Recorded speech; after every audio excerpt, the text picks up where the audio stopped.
Hello guys, कैसे आप लोग। मैं रजनीश कुमार एक बार पुनः आप लोगों का एक्सेलेंस क्लासेस के यूट्यूब चैनल पे स्वागत करता हूं। दोस्तों, आज मैं आप लोगों के बीच इस बार एसएससी सीजीएल 2020 में पूछे गए साइंस के सभी महत्वपूर्ण प्रश्नों का पहला सेक्शन लेके आया हूं। बाकी के जो भी साइंस के क्वेश्चन बचे हुए हैं उसका भी वीडियो बहुत जल्द आप लोगों को प्रोवाइड किया जाएगा। दोस्तों, आज के साइंस का पहला क्वेश्चन आप लोगों के बीच ये है, निम्नलिखित में से कौन सिरके का मुख्य घटक है? जिनके ऑप्शन आपको दिए हुए A nitric acid, B lactic acid, C citric acid और डी एसिटिक एसिड। दोस्तों, आपका जो सिरका है उसका मुख्य घटक एसिटिक एसिड है, जिनका स्रोत आपका आंवला, जो जिन्हें हम लोग के गांव घर में औरा के नाम से जाना जाता है। उसके बाद आपका अगला जो ऑप्शन है साइट्रिक एसिड, यह मुख्यतः खट्टे फलों में पाए जाते हैं। अगला ऑप्शन आपका दिया है लैक्टिक एसिड, जिनका मुख्य स्रोत दूध, दही, फटे हुए दूध, दही आदि है। और अगला आपका नाइट्रिक एसिड है, जिनका मुख्य स्रोत फर्टिलाइजर्स है। तो इस अकॉर्डिंग आपके पहले क्वेश्चन निम्नलिखित में से कौन सिरके का मुख्य घटक है, उनका ऑप्शन डी एसिटिक एसिड होगा। चलते हैं दोस्तों अगले क्वेश्चन पे। अगला क्वेश्चन है, जब हम प्याज काटते हैं तो सिंथेज एंजाइम प्याज के एमिनो एसिड सल्फाइड को किस एसिड में परिवर्तित करता है? आपका ऑप्शन है मित्रों citric acid, nitric acid, sulphuric acid और सल्फोनिक एसिड। दोस्तों, मैंने तुरंत आपको बताया, जो साइट्रिक एसिड खट्टे फलों आदि में पाया जाता है, नाइट्रिक एसिड आपके फर्टिलाइजर्स में पाए जाते हैं, सल्फ्यूरिक एसिड जिनका फार्मूला H2SO4 होता है, जिन्हें ऑयल ऑफ विट्रोल के नाम से भी जाना जाता है, जिनका उपयोग हम लोग कार के बैटरी में या अपने जो एसी रेफ्रिजरेटर सबका जो बैटरी होता है उसके पानी के रूप में करते हैं। अगला ऑप्शन है आपका सल्फोनिक एसिड। आप दोस्तों, आप मुख्यतः जानते हैं प्याज के में जो सिंथेज एंजाइम होता है वो सल्फर का अयस्क होता है, जिनका जो रूपांतरित रूप सल्फोनिक एसिड होता है, जिन्हें प्याज बदल देता है। तो आपका राइट आंसर हो जाएगा option number D sulphonic acid. अगला क्वेश्चन पे चलते हैं मित्रों, निशाकश में चमकने वाले पिंडों को किस नाम से जाना जाता है?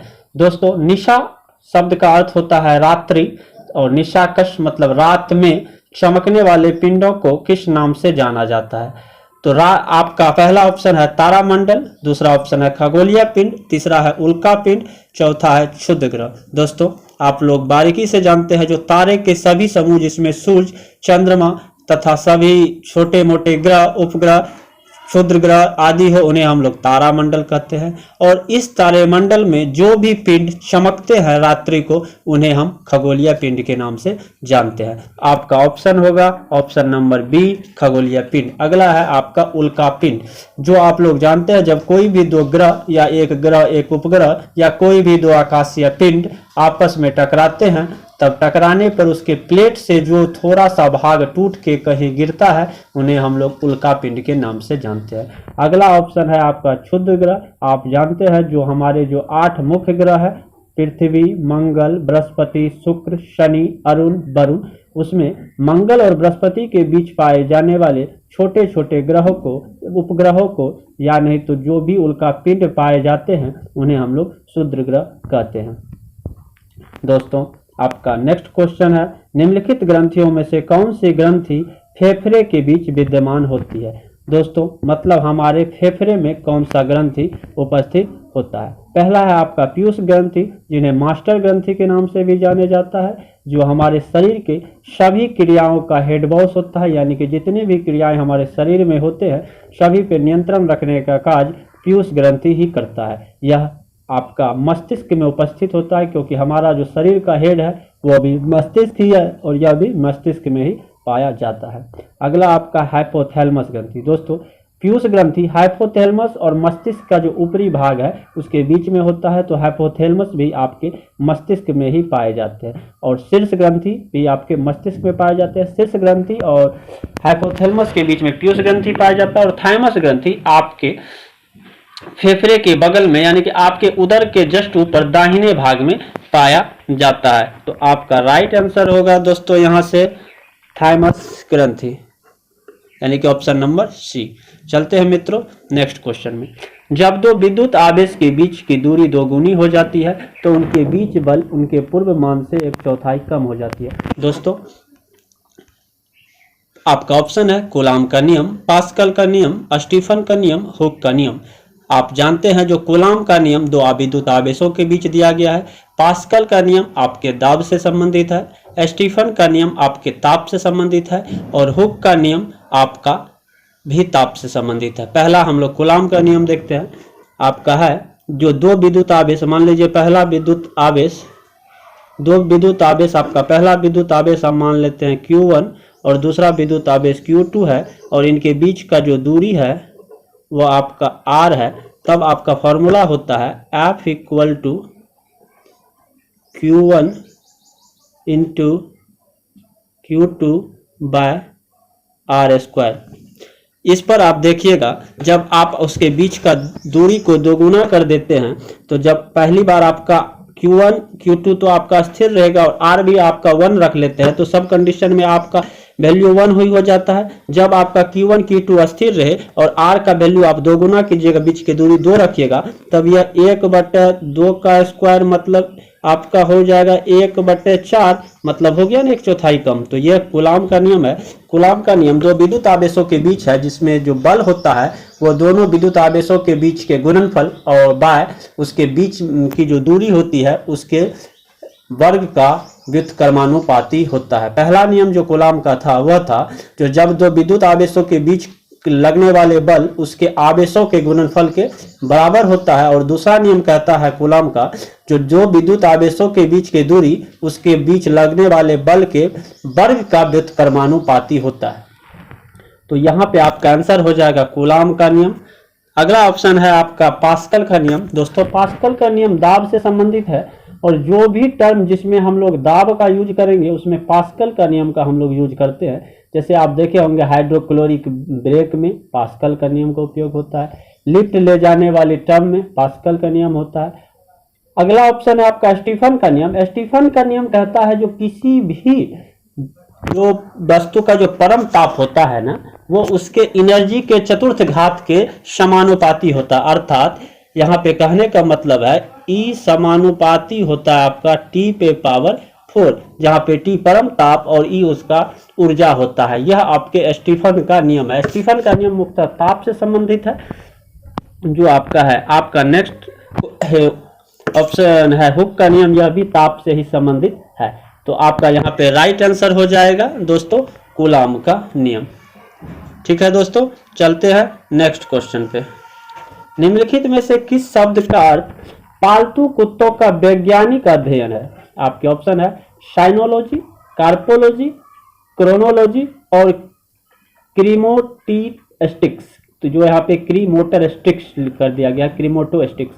दोस्तों साइनोलॉजी और सेलोलॉजी दोनों में अंतर है। यहाँ पे आपको साइनो, अब देखिए कुत्ता का जो हम लोग पढ़ते हैं कुत्ता को क्या साइनो, इसका एक साइंटिफिक नाम में आता है। तो यहाँ पे कुत्ते का, पालतू कुत्ते का अध्ययन साइनोलॉजी हो जाएगा। और अगला ऑप्शन आपका है कार्पोलॉजी। तो कार्पोलॉजी में मित्रों हम लोग फल फूल बीज आदि की अध्ययन करते हैं, उसके आंतरिक भागों का अध्ययन करते हैं। और क्रोनोलॉजी में जितने भी मनुष्य के खोपड़ी हो, जानवर के खोपड़ी हो, मछली के खोपड़ी हो, मतलब जिस भी चीज जिसके पास खोपड़ी मौजूद हो ना उनके खोपड़ी का अध्ययन किया जाता है। ऑप्शन डी आपका क्रीमोटोस्टिक्स है। जहाँ पे केमिस्ट्री का जो उद्भव हुआ था वो हुआ था आपको जाके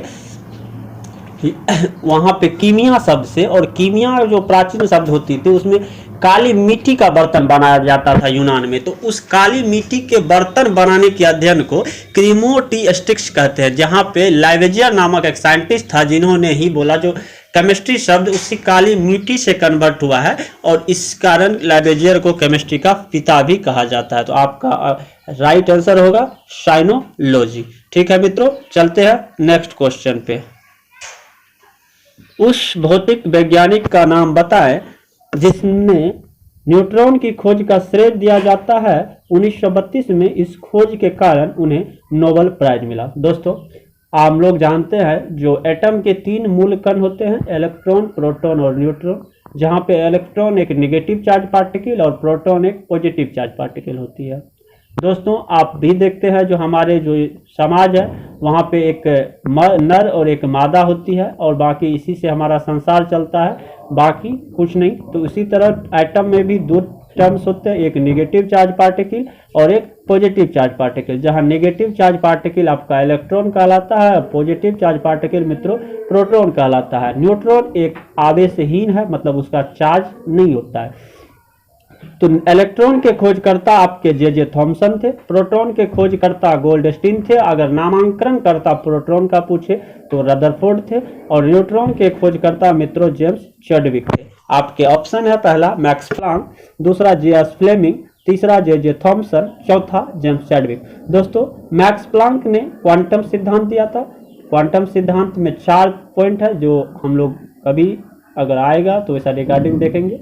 अगला आपका जे.एस. फ्लेमिंग है, यह एक इंग्लिश इंजीनियर और साइंटिस्ट थे जिन्होंने वैक्यूम ट्यूब का डिस्कवर किया। अगला जे थॉमसन है जिन्होंने इलेक्ट्रॉन का डिस्कवर किया, और अगला जेम्स चैडविक जिन्होंने न्यूट्रॉन का डिस्कवर किया, और 1932 में इन्हें नोबेल प्राइज से भी सम्मानित किया गया। तो आपका राइट आंसर हो जाएगा जे थॉमसन।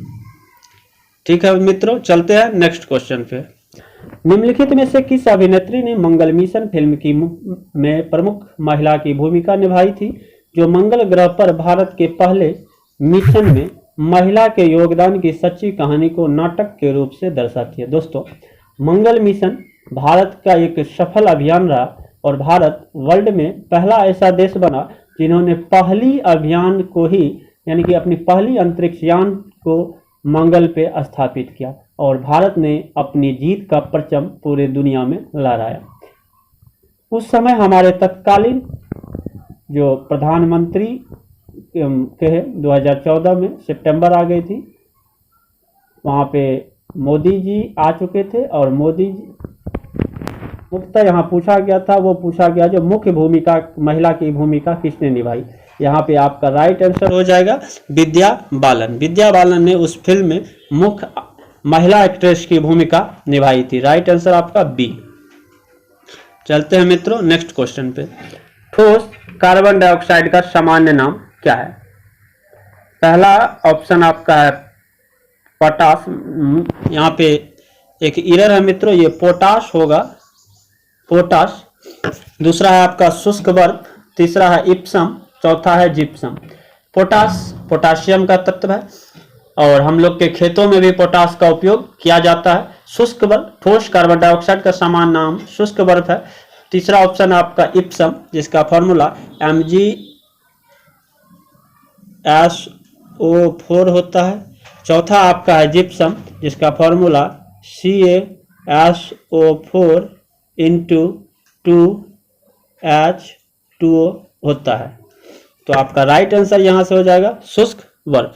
ठीक है मित्रों, चलते हैं नेक्स्ट पे। एक अश्वशक्ति बराबर होता है। दोस्तों अश्वशक्ति शक्ति का SI यूनिट है और यह क्वेश्चन आपके कंपटीशन में बहुत बार पूछा जा चुका है। जो एक अश्वशक्ति बराबर होता है यह होता है मित्रों आपका 746 वाट के बराबर। अगला इसी में हम एक टर्म और देख लेते हैं। जब आपको 1 किलो वाट और अश्वशक्ति में बोले जो अश्वशक्ति को आपको 1 किलोवाट में बदले, आप जानते हैं मित्रों जो 1 किलोवाट इक्वल टू 1000 वाट होता है। अब यहां अगर हम इसको बदले किलोवाट में तो हम लिखेंगे 1000/746।